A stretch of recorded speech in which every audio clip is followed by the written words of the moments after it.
Arestado sa Maynila ang isang lalaki na nag-amok at nagpaputok umano ng baril. Sangkot din daw ang suspect sa serya ng mga holdapan sa lugar. Nakatutok si Bea Pinlac. Hindi na nakapalagang 30 anyos na lalaking ito nang arestuhin siya sa San Andres Bukid sa Maynila madaling araw ng Huwebes. Ang lalaki nag-amok at pinaputok umano ang hindi lisensyadong baril niya sa kalsada.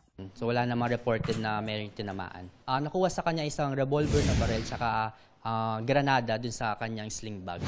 Nakumpiska rin daw mula sa suspect ang mga passport at ID ng iba-ibang tao. May mga Koreans, mga Chinese na nandun sa mga passports. So hindi lang sila mga Pilipino.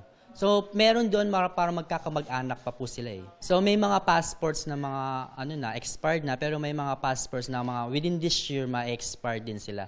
Napag-alaman ng pulisya na sangkot umano ang suspect sa serye ng robbery hold-up sa Maynila at Makati. Karaniwan niya pong ginagawa is robbery hold-up po. So yung mga kababaihan po minsan, gano'n, mga kabataan po na naglalakad mag-isa sa mga streets po natin.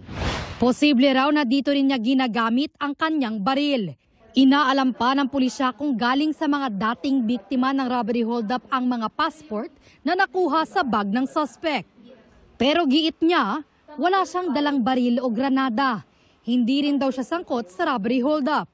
No, hindi po ako nagpapatok ng baril. Wala akong dalang baril ng araw na yan.